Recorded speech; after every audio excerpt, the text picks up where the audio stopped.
Le débat africain, Alain Foucault. On la présente comme la monnaie qui va enfin pouvoir intégrer les 80% des ménages africains qui ne peuvent avoir un compte à la banque. Certains la voient comme une opportunité pour en finir avec le diktat des institutions financières, notamment en Afrique où la monnaie est souvent si volatile. Jack Dorsey, le PDG de Twitter de retour d'une tournée en Afrique, en voyant son évolution et l'intérêt qu'il suscite sur le continent, postait un tweet enthousiaste en ces termes. L'Afrique définira le futur, particulièrement celui du Bitcoin.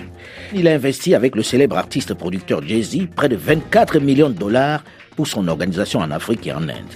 Le Bitcoin, c'est quoi cette monnaie virtuelle qui suscite tant d'intérêt, qui depuis son lancement en 2009 a dépassé la valeur record de 50 000 dollars. C'est vrai qu'ils sont quelques-uns à s'être enrichis au sud du Sahara avec elle, et d'autres ont même créé leur propre Bitcoin. Mais qu'est-ce que c'est exactement la crypto-monnaie ? Comment fonctionne-t-elle ? Quels sont ses avantages et ses inconvénients ? Quel crédit lui accorder ? Comment expliquer sa fulgurante ascension ? Est-elle fiable ? Bonjour à tous et bienvenue dans le débat africain consacré ce dimanche aux crypto-monnaies et son développement spectaculaire en Afrique, avec sur ce plateau plusieurs invités, plusieurs spécialistes et acteurs de cette monnaie virtuelle. D'abord, M. Émile Parfait Simb, le PDG de Global Investment Trading SA, une entreprise spécialisée dans le trading des crypto-monnaies, c'est-à-dire l'achat et la vente de la crypto-monnaie en temps réel. Son entreprise, qui a été élue meilleure société d'investissement en crypto-monnaie en 2019 et 2020, détient désormais sa propre crypto-monnaie, baptisée Simcoin, qui est rentrée à la bourse le mois dernier sur le marché russe et est en négociation sur le marché anglais. Elle possède également un centre de formation au trading des crypto-monnaies. Bonjour, Monsieur Émile Parfait Simb. Bonjour, Monsieur Alain Foucault. Notre second invité est Monsieur Daniel Ouedraogo, professeur d'économie à l'Université Paris-Dauphine, grand connaisseur de crypto-monnaies. Bonjour, Monsieur Daniel Ouedraogo. Bonjour, Monsieur Alain Foucault. Troisième invité de ce plateau, Monsieur Didier Lukaku, le directeur des affaires juridiques et de la réglementation de la COSUMAF, la Commission de surveillance du marché financier de l'Afrique centrale. Bonjour, Monsieur Didier Lukaku. Bonjour, Monsieur Alain Foucault. Alors, j'ai envie de commencer par le professeur qui est sur ce plateau, Monsieur Ouedraogo. On entend beaucoup parler de crypto-monnaie. Chacun nous explique ce que c'est, le Bitcoin. J'avoue que depuis que je fais cette émission, je n'ai jamais eu autant de mal à comprendre ce que c'est exactement. C'est quoi le crypto-monnaie ? Je ne sais même pas si on dit là ou le, finalement. D'abord, j'aimerais dire que l'idée de la crypto-monnaie est ancienne. Elle remonte à plusieurs décennies. L'idée, en fait, de départ, c'était que les populations se rendaient compte que de la mauvaise gestion de la politique publique, notamment lorsque les banques centrales n'étaient pas indépendantes. Il y avait ce qu'on appelait d'abord les monnaies privées. Vous savez que le déficit budgétaire était souvent financé par la politique monétaire. Donc ça, c'était source d'inflation, voire d'hyperinflation. Donc c'était source d'incertitude et donc ça contribuait à effriter la confiance des populations vis-à-vis des pouvoirs publics. Donc c'est dans cet esprit-là qu'est née, au lendemain de la crise de 2008, une monnaie privée, mais dans l'objectif de pouvoir la diffuser dans le monde entier. Ces créateurs ont utilisé une technologie qui est la cryptographie afin de pouvoir la diffuser dans le monde entier, afin que tout le monde puisse l'utiliser dans la mesure où la crise a touché toutes les économies du monde entier. Voilà un peu la philosophie. Alors, ça veut dire des gens se réveillent un matin en disant on ne fait plus confiance à l'État, on ne fait plus confiance à ces gens-là qui gèrent notre argent, nous allons créer notre propre monnaie. Mais quel crédit accorder à ça ? Comment peuvent-ils fonctionner ? Justement, c'est tout. Le problème, c'est que certes, l'idée de base part d'un bon sentiment, mais il y a des garde-fous. Notamment, comme la monnaie n'est pas supervisée par une autorité supranationale, comme c'est le cas d'une monnaie traditionnelle qui est gérée par une banque centrale, il y a des dérives qui peuvent apparaître. Et pour le cas du Bitcoin, le premier élément, c'est qu'il y a des acteurs spéculatifs qui peuvent être sur le marché. C'est-à-dire que vous savez que la monnaie a trois fonctions principales. C'est une unité de compte et elle sert aussi à faire des transactions, mais aussi elle est un outil de réserve de valeur. Dans ce sens-là, certaines personnes peuvent venir utiliser le Bitcoin juste pour s'enrichir. C'est-à-dire que comme la quantité de Bitcoin est limitée, ils vont adopter des stratégies spéculatives dans l'espoir d'augmenter le prix du Bitcoin et pouvoir s'enrichir. Bref, ils vont spéculer parce que là, ça devient un peu technique. Alors, j'ai envie de comprendre. Monsieur Simb, j'entends Bitcoin, j'entends crypto-monnaie, etc., etc. C'est quoi le Bitcoin? C'est quoi la crypto-monnaie? C'est la même chose et comment ça marche? Je vais aller très rapidement et plus explicite. Le Bitcoin ou crypto-monnaie, c'est la même chose. C'est une monnaie qui a été créée en 2009, après la crise des subprimes, la crise de Oui, comme vient de le dire M. Ouedraogo. Voilà. En fait, l'idée principale, comme M. Ouedraogo a dit, c'était de décentraliser le système bancaire. Nous sommes au XXe siècle, je vais aller très vite. C'était pour rendre les transactions financières plus rapides. Voyez-vous, aujourd'hui, si je suis au Cameroun, actuellement là, je suis en Tunisie, pour faire un virement de 1 million au Cameroun, ça risque de me prendre 1 semaine, parfois 2 semaines. Quelquefois même, cela n'est pas possible. Alors, Satoshi Nakamoto, le pseudonyme qui a créé la crypto-monnaie, a décidé de créer un système qui ferait en sorte que les transactions deviennent de personne à personne. Donc, l'idée première, c'était de rendre les transactions rapides, parce que moi, quand je veux envoyer 1 million, 10 millions, 100 millions aux États-Unis, je le fais en 1 minute. Et puis, la deuxième solution, c'était d'utiliser une technologie en mettant de côté les intermédiaires. Les banques, que, voyez-vous, aujourd'hui, si vous voulez faire un virement d'une banque à une autre, ce virement doit passer par une banque centrale qui va confirmer pour arriver de l'autre côté. Mais comment on peut faire ce genre de transaction s'il n'y a pas une banque entre vous?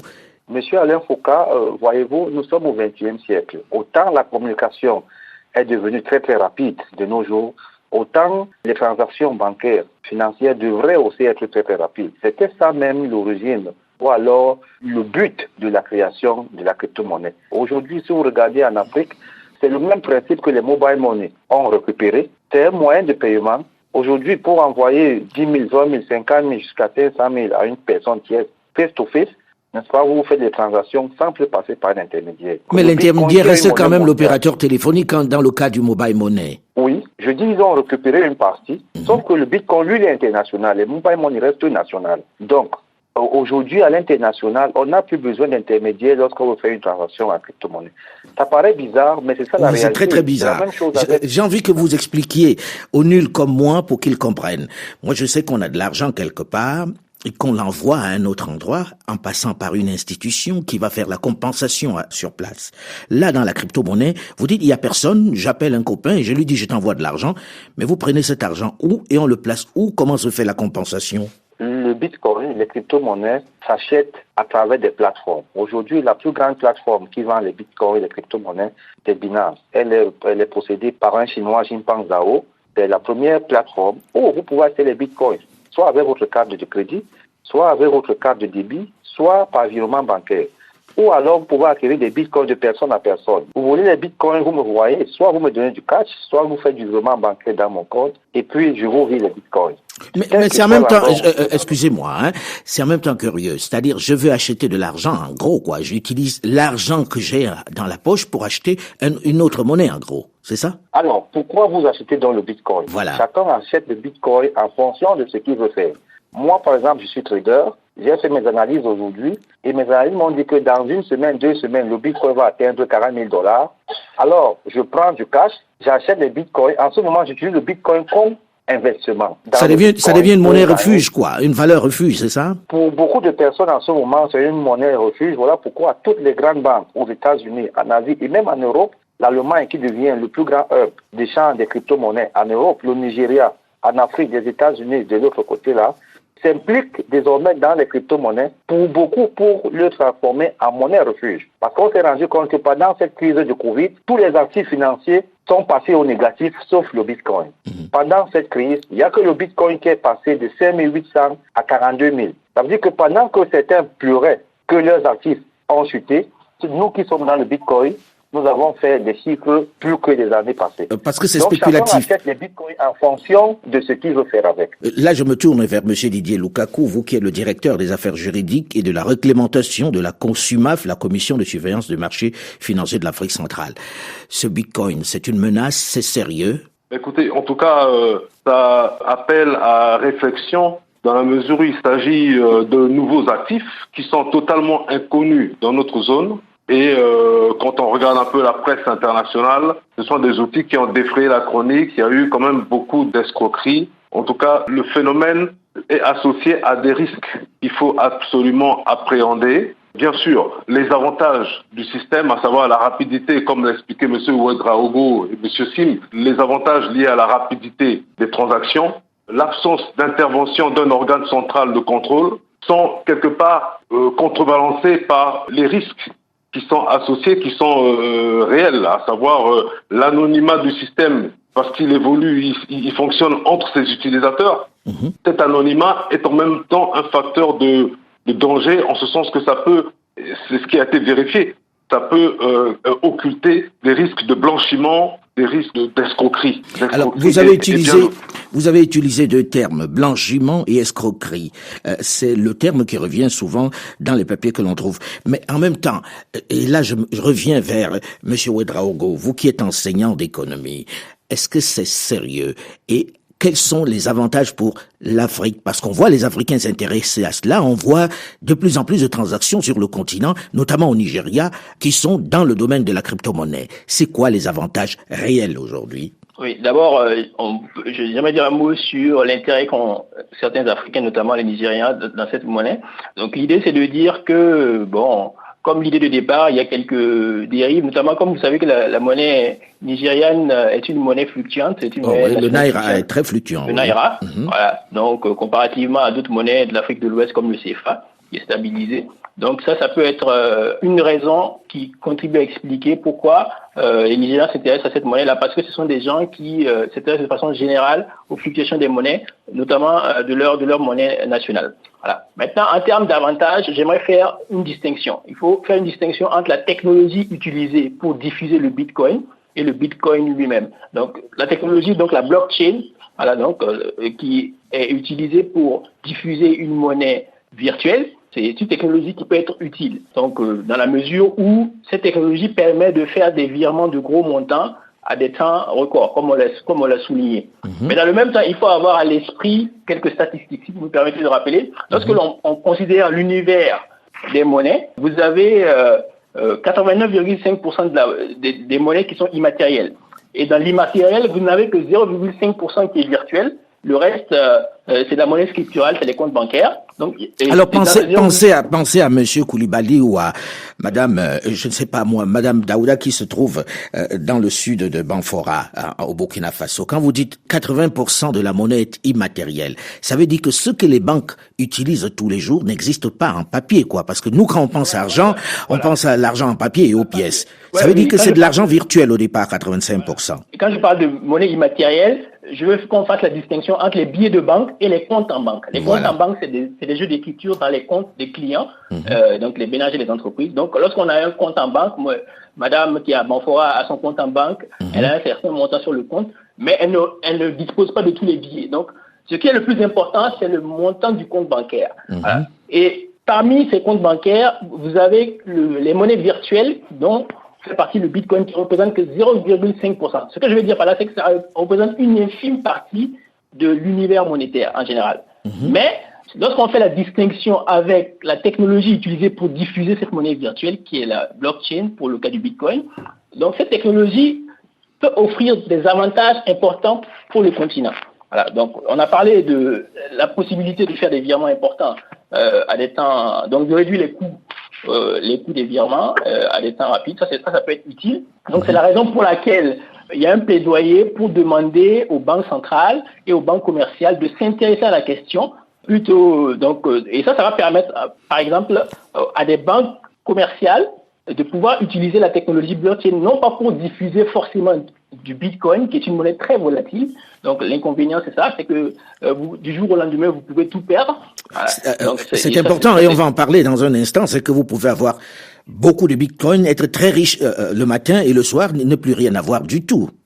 Ne plus rien avoir du tout. Donc ça c'est le danger. C'est très spéculatif. C'est très spéculatif, voilà. Donc ça, c'est lié au comportement spéculatif qu'il y a en particulier sur cette crypto-monnaie-là. Mais derrière la crypto-monnaie, la technologie qui est utilisée, elle peut être utile dans un système centralisé et encadré. Voilà. Alors là, tout à l'heure, je parlais de Madame Koulibaly qui est à Banfora, par exemple.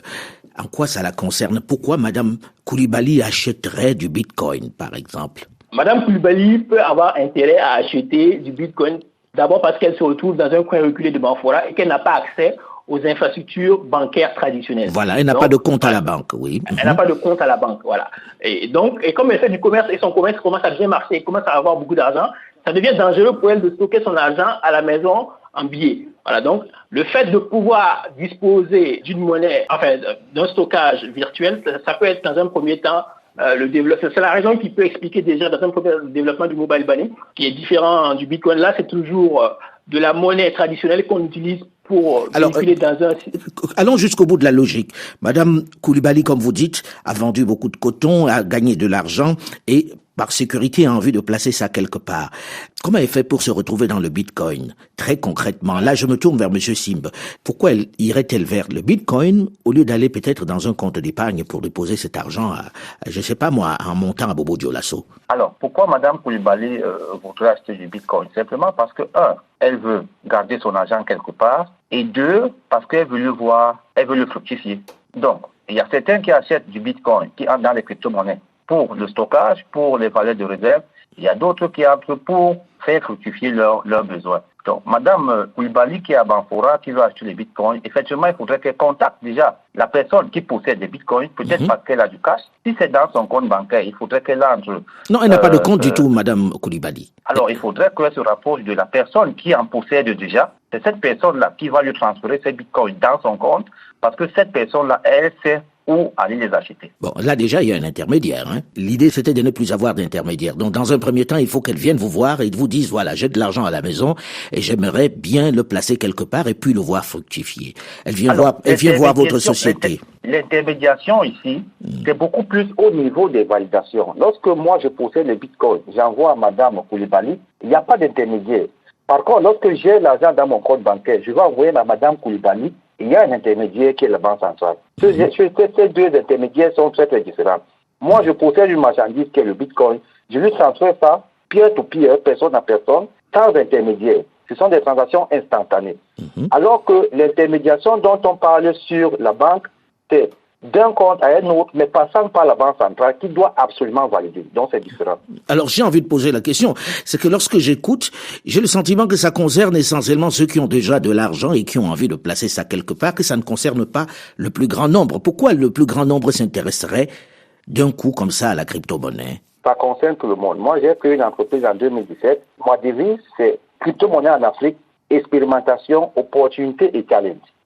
Moi, j'ai commencé à investir dans les crypto-monnaies avec 200 000 francs. Voyez-vous, tout le monde peut avoir 200 000 francs en 2, 3, 4, 5 mois. Les 200 000 francs, quand j'ai acheté les crypto-monnaies, j'ai attendu qu'elles prennent la valeur et ça m'a donné ce que ça m'a donné. Vous pouvez investir dans les crypto-monnaies avec 10 000, avec 15 000, avec 20 000, avec 50 000, avec 100 millions, avec 1 milliard. Tout le monde investit dans les crypto-monnaies en fonction de ses moyens. Maintenant, tout dépend des besoins ou alors de ses objectifs, à court, à moyen et à long terme. Donc, c'est une activité qui concerne tout le monde. Et moi, je suis de ceux qui pensent que les crypto-monnaies peuvent enlever les Africains de l'enclavement financier. Parce que, voyez-vous, tout le monde peut y investir. Tout le monde. Mais vous comprenez, nous, on a du mal à se dire qu'on peut se lever un matin comme ça et puis on a sa monnaie. Et que cette monnaie-là marche, qu'on peut acheter quelque chose à l'autre bout du monde avec de l'argent que l'on a créé qui ne passe pas par une banque centrale. Comment ça marche? Où est le refuge? Qui a l'argent qui permet de dire que moi j'en ai ou pas de l'argent? Le principe de la monnaie, déjà, M. Alain Foucault, c'est la confiance.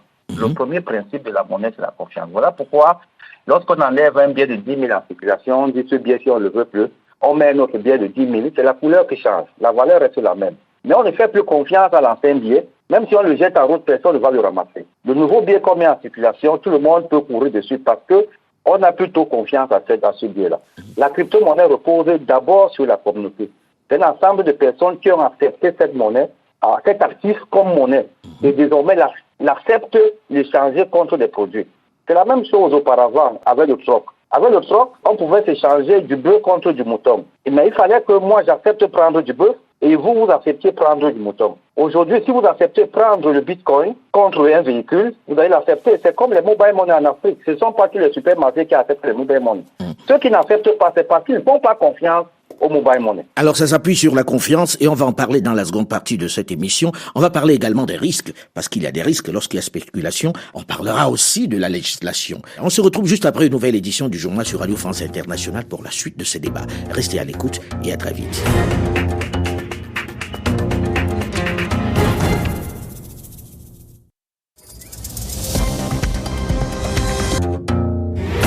Le débat africain, Alain Foucault. Le Bitcoin, qu'est-ce que c'est cette monnaie qui n'en finit pas de monter, qui d'un coup suscite tant d'intérêt en Afrique? Pourquoi cette passion, cet engouement pour elle? Il aura suffi que Elon Musk, le patron de la marque Tesla, y investisse $1,5 milliard pour que le coût, qui était déjà très haut, très ascendant, s'envole à nouveau. Plus de $50 000. La valeur d'un Bitcoin au moment où nous enregistrons cette émission. Au-delà d'Amazon, qui veut lancer sa propre crypto-monnaie, comment expliquer l'engouement qu'il suscite en Afrique? Que peut-elle apporter au continent noir? Quels sont les acteurs africains de cette nouvelle technologie financière? Bonjour et bienvenue dans la seconde partie du débat africain consacré ce dimanche à la crypto-monnaie. Avec sur ce plateau plusieurs invités, plusieurs spécialistes et acteurs de cette monnaie virtuelle. D'abord, M. Émile Parfait Simb, le PDG de Global Investment Trading SA, une entreprise spécialisée dans le trading des crypto-monnaies, c'est-à-dire l'achat et la vente en temps réel. Sa société, qui a été élue meilleure entreprise d'investissement en crypto-monnaie en 2019 et 2020, détient désormais sa propre crypto-monnaie baptisée Simcoin, qui est rentrée à la bourse le mois dernier sur le marché russe et est en négociation sur le marché anglais. Elle possède également un centre de formation au trading des crypto-monnaies. Notre second invité est M. Daniel Ouédraogo, professeur d'économie à l'Université Paris-Dauphine, grand connaisseur de crypto-monnaies. Notre troisième invité est M. Didier Lukaku, le directeur des affaires juridiques et de la réglementation de la COSUMAF, la Commission de surveillance du marché financier de l'Afrique centrale. Voilà pour notre plateau. Alors, dans cette seconde partie, j'ai envie que l'on explique clairement à Monsieur Tout-le-Monde quel est l'intérêt pour lui de la crypto-monnaie. Là, je me tourne à nouveau vers Monsieur Simb pour dire, vous êtes en train de faire fortune dans la crypto-monnaie. Vous avez créé votre monnaie à vous, la Simcoin. Aujourd'hui, vous êtes à Douala. Qu'est-ce qui fait qu'un commerçant, un jeune qui a gagné un peu d'argent ou qui a gagné juste un tout petit peu d'argent, vienne vers vous? Il faut comprendre que chaque génération dans la vie a ses outils. J'en discutais aujourd'hui avec un camarade où je lui disais qu'il y a eu à un moment donné la ruée vers l'or. Ensuite, on a eu la ruée vers le pétrole. On a eu la ruée vers le diamant. Aujourd'hui, c'est la ruée vers les crypto-monnaies. Vous n'allez qu'à le constater sur Internet, partout dans les réseaux sociaux, dans tous les pays même au monde. La ruée aujourd'hui, c'est vers les crypto-monnaies. Pourquoi? Parce que c'est l'activité de l'heure. La génération actuelle, dans certains pays qu'on appelle la génération TTC, avec les téléphones Android, doivent utiliser les téléphones pour gagner de l'argent. Alors, le jeune, qu'il soit étudiant, qu'il soit homme d'affaires, qu'il soit n'importe qui veut fructifier de l'argent aujourd'hui, ou bien qui veut gagner de l'argent demain, nous on le conseille d'investir dans la crypto-monnaie parce que c'est la seule activité qui vous demande un peu d'investissement après 2-3 ans pour vous voir devenir riche. Prenons l'exemple du Simcoin. Le Simcoin, c'est une crypto-monnaie, la toute première en Afrique francophone, qui a été créée par moi, M. Simb, et qui est cotée en bourse. Si vous partez sur CoinMarketCap, qui est le marché des crypto-actifs, vous allez voir le Simcoin qui a une valeur, je crois, $1,2 en ce moment. Il est entré à $1 le 4 janvier, si je me rappelle bien. Il est coté dans un marché russe qu'on appelle la token. Je crois que d'ici lundi, il sera coté dans Bittrex. Oui, là vous parlez de votre monnaie qui est en évolution. C'est très bien. Mais maintenant, à côté de ça, j'ai envie qu'on soit très concret. Pourquoi quelqu'un viendrait vers vous, là, pour vous confier son argent pour acheter de la Simcoin? Pas forcément nous confier, mais chacun peut entrer en ligne, acheter le Simcoin. Pourquoi? Parce que acheter une crypto-monnaie, je veux vraiment utiliser les termes terre à terre. S'il vous plaît. Acheter une crypto-monnaie, c'est comme acheter un terrain à PK21. Oui, qui est un quartier très très éloigné de la ville de Douala. Voilà. Très très éloigné, qui n'a pas encore de valeur. Et là-bas, le mètre carré du terrain coûte, par exemple, 1000 francs, le mètre carré. Vous achetez 10 hectares là-bas aujourd'hui à 100 000. Avec pour espoir que dans 1 an, dans 2 ans, dans 3 ans, lorsque la route va passer, le terrain va prendre la valeur et vous revendez vos 10 hectares à 10 millions, à 50 millions, à 100 millions. Donc c'est de la spéculation. Vous misez sur l'avenir en vous disant dans 2-3 ans, je vais avoir des revenus plus importants parce que j'aurai vendu le terrain beaucoup plus cher. Sauf que j'ai envie de me tourner là vers Monsieur Lukaku. Est-ce que c'est pas dangereux? Est-ce que ça présente pas des risques? Est-ce que c'est pas très spéculatif? Quelqu'un ne risque pas de tout perdre là-dedans? Bien entendu. C'est une des raisons qui, justement, explique la mobilisation des autorités de régulation sur le secteur financier. Pour ne parler que de l'Afrique centrale, vous avez la Banque centrale, la BEAC, la Commission bancaire, la COSUMAF et même le GABAC réfléchissent et entendent mettre en place un cadre de concertation pour, justement, essayer de protéger les épargnants contre ce type de risque. il y a tout lieu de s'inquiéter de produits qui sont totalement inconnus dans notre zone, mais qui présentent du fait de leur volatilité de véritables risques de perte. Mais en même temps, on a envie de vous dire, vous avez vu arriver cette crypto-monnaie sur le marché. Comment expliquer que la législation soit en retard là-dessus?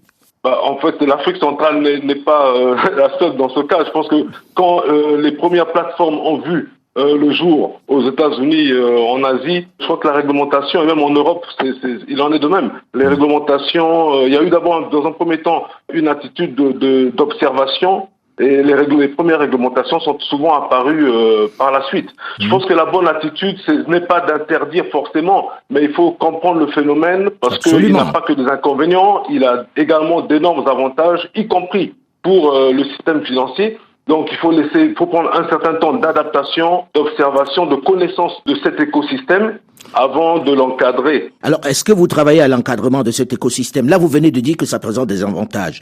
Donnez-nous un ou deux avantages. Moi, je pense que la technologie, dans la mesure où cette technologie nouvelle, dans la mesure où elle s'appuie notamment sur ce qu'on appelle la cryptographie, elle apporte une sécurité dans la conservation des données et donc dans la circulation, dans les transactions qui sont initiées. Je veux dire, un intérêt non négligeable, c'est celui de la fiabilité des informations qui est renforcée. Un autre intérêt, c'est la transparence des transactions.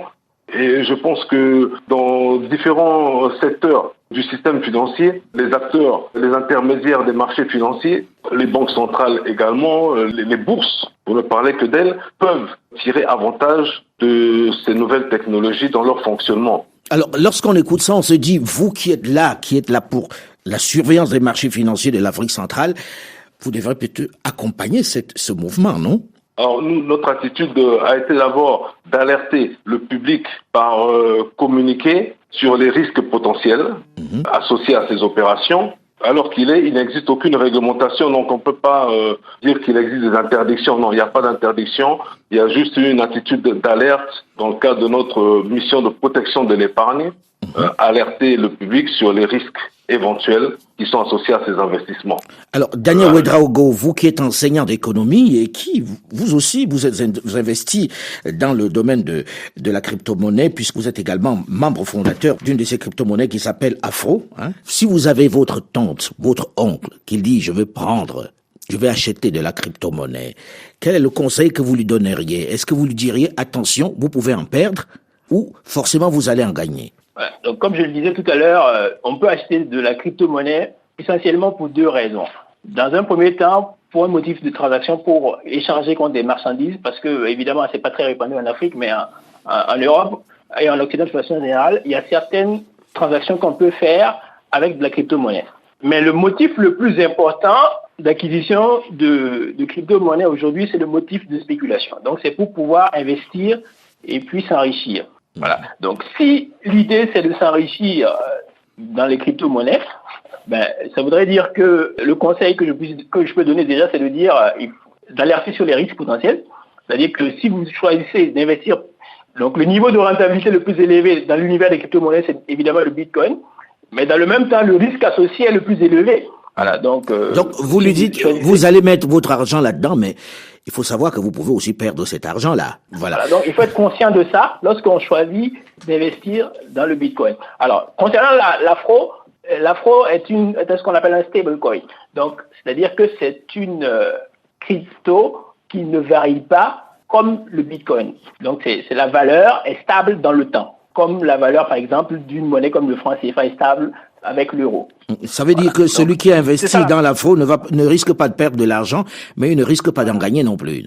C'est ça? Voilà, justement. Donc, la création de la fondation Afro, on vise à créer une crypto, pas dans l'objectif d'encourager la spéculation, mais plus pour bénéficier des avantages de la cryptographie dans le continent. Parce que nous pensons que, par exemple, les coûts des transactions, les transferts d'argent de la diaspora sont très, très importants, alors que le volume de transactions de la diaspora est très, très élevé si on le compare, par exemple, à l'aide publique au développement. Il est deux fois supérieur à l'aide publique au développement. 2 fois, oui. Donc, c'est quelque chose qui peut permettre de réduire drastiquement les coûts de transactions et donc d'encourager la diaspora à utiliser une crypto stable pour transférer des fonds et qui peuvent être orientés et contribuer au développement du continent. C'est ça l'objectif de la Fondation. Je vais résumer un peu en français facile, et vous me direz si je me trompe.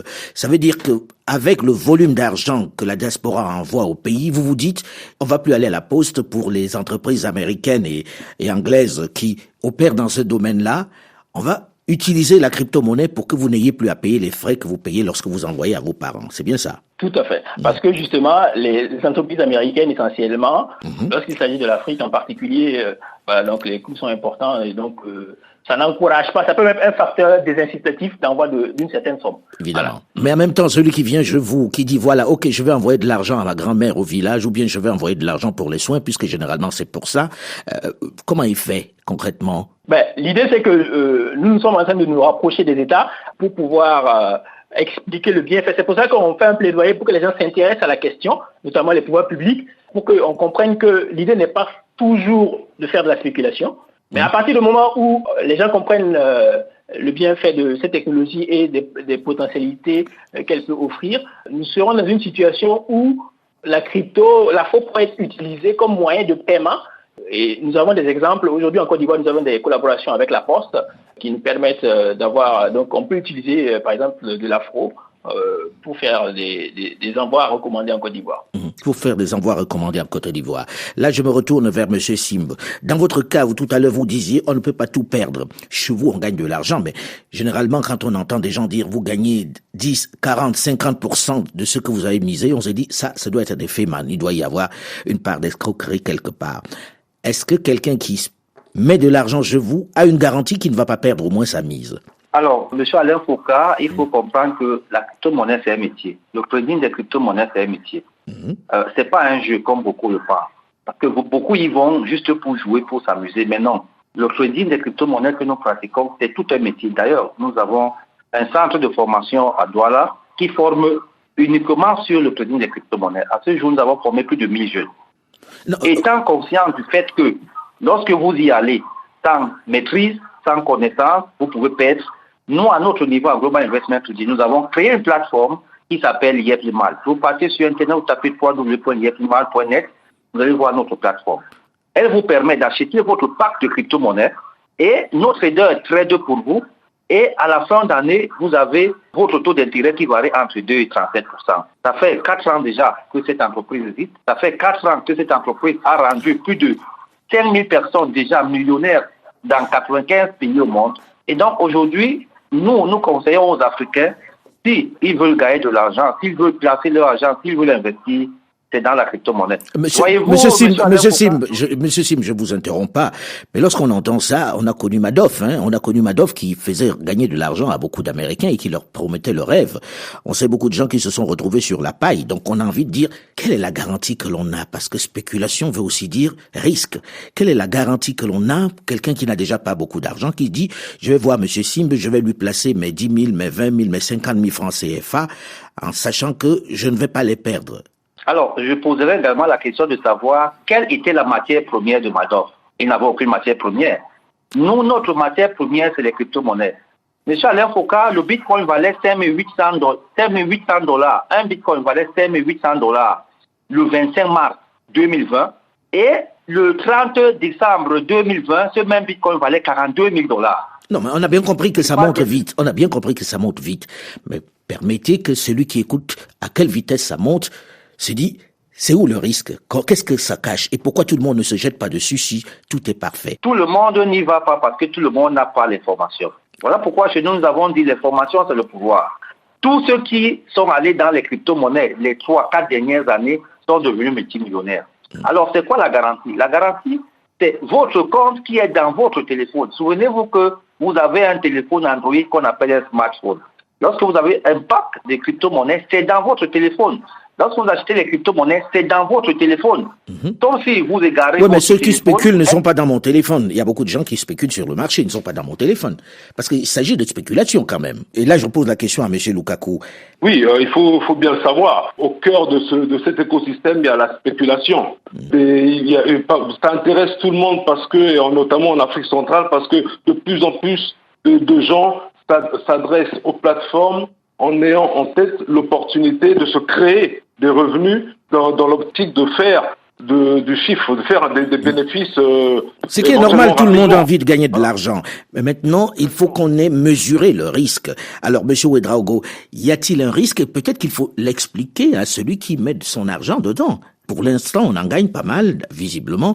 Mais est-ce que il y a un risque qu'il se lève un matin et qu'on lui dise qu'il lui reste plus rien? Oui, tout à fait. Donc, comme on l'a dit tout à l'heure, en fait, la valeur du Bitcoin n'est pas adossée à un actif réel. C'est pas adossé, par exemple, à l'or, par exemple, comme c'était dans le temps, ou au dollar. Donc, la fluctuation, donc la valeur dépendra du nombre de personnes qui demandent, qui veulent acheter du Bitcoin et de ceux qui veulent en vendre. Donc, c'est ce qu'on appelle le marché de l'offre et de la demande. Donc, l'idée de la spéculation, c'est d'acheter le Bitcoin lorsqu'il va baisser le plus possible et de le revendre lorsqu'il le prix va augmenter le plus possible. Donc, c'est ça l'idée, c'est simple. Mais pour répondre à la question, de façon plus claire, aujourd'hui, il y a des produits d'assurance contre les crypto-monnaies de façon générale. C'est-à-dire que, dans le même temps, on peut acheter une crypto-monnaie, mais aussi, on peut acheter un produit, une option, pour se protéger, une assurance pour se protéger contre la baisse de valeur du Bitcoin, par exemple. D'accord. Voilà. Donc, il existe des produits pour se protéger contre cela, Monsieur Simb. Oui, bien entendu, Monsieur Alain Foka. Comme je vous ai dit, il faut y aller lorsqu'on maîtrise. Lorsque vous ne maîtrisez pas, rapprochez-vous de ceux qui maîtrisent, des entreprises qui maîtrisent pour vous orienter. C'est pas du hasard, c'est pas du jeu, c'est pas un marché où on entre comme ça tout au hasard, non. Et puis le risque, Monsieur Alain Foka, le risque existe partout. Rappelez-vous que pendant cette crise de Covid, le prix du pétrole est passé au négatif. Rappelez-vous que l'or a chuté. Rappelez-vous que même le marché de l'immobilier a chuté. Finalement, le risque n'existe pas. Un homme d'affaires, quelqu'un qui veut gagner de l'argent, réfléchit une seule fois. Lorsque je mets mon argent ici, qu'est-ce que je gagne en 1 an, en 2 ans, en 3 ans à terme? Le risque, c'est dans tout secteur d'activité. Maintenant, je comprends que les crypto-monnaies ne sont pas encadrées, ne sont pas réglementées. C'est ça qui fait peur en Afrique francophone. Monsieur Didier Lukaku, lorsqu'on écoute ça, on se dit c'est très bien, peut-être les gens gagnent de l'argent, mais il va falloir absolument, à un moment donné, qu'il y ait une réglementation. Vous qui êtes de la COSUMAF, la Commission de surveillance du marché financier de l'Afrique centrale, qu'en pensez-vous qu'il puisse y avoir une législation qui encadre tout ceci? En tout cas, en ce qui nous concerne, des réflexions sont en cours et on aura en 2021 de premiers outils, de premières dispositions pour encadrer ce type d'opération. Mais un des objectifs qui est recherché pour justement répondre à cette question des risques, ce sera de s'assurer, puisqu'on nous a dit qu'il s'agit de métier et non pas d'un jeu, eh bien c'est justement parce qu'il s'agit d'un métier. Donc on va considérer qu'on a affaire à des professionnels qui proposent des investissements. Ils vont être certainement placés au même niveau que d'autres acteurs sur le secteur financier qui proposent des investissements sur d'autres actifs, avec notamment un ensemble d'obligations en matière de respect du droit de la consommation, respect du droit de l'information qui concerne les tout professionnels. Alors vous êtes en Afrique centrale et Monsieur Simb également est en Afrique centrale. Vous êtes au Gabon et lui au Cameroun. Est-ce que vous avez un lien? Est-ce que vous ne devriez pas vous rapprocher pour que ce soit réglementé à partir des choses qui existent? Tout à fait. Je pense que c'est l'intérêt du régulateur de discuter, d'établir une concertation avec les acteurs de cet écosystème pour ensemble comprendre ces phénomènes, être à l'écoute des préoccupations de ces acteurs pour qu'on résulte une réglementation. En tout cas, on compte sur vous pour le faire parce que nous arrivons malheureusement au terme de cette émission. On compte sur vous pour que ce soit réglementé et que les gens y voient clair si c'est une bonne affaire, que tout le monde puisse en profiter. Mais s'il y a des risques, que les gens le sachent à l'avance. Merci en tout cas d'avoir accepté de venir en discuter. C'est un sujet qui est vaste. On n'a même pas évoqué les différents bitcoins qu'il y a sur le marché, les différentes monnaies qui circulent. Et on en parlera peut-être dans une autre émission ou bien dans un autre cadre plus spécialisé. Merci à vous, monsieur, d'avoir accepté de venir en débattre. Le débat africain s'est terminé pour aujourd'hui. Delphine Michaud, Olivier Raoul et Alain Foka, nous vous donnons quant à nous rendez-vous la semaine prochaine, même heure, même fréquence, pour un autre débat africain. Dans un instant, une nouvelle édition du journal sur Radio France Internationale. Restez à l'écoute et à très vite.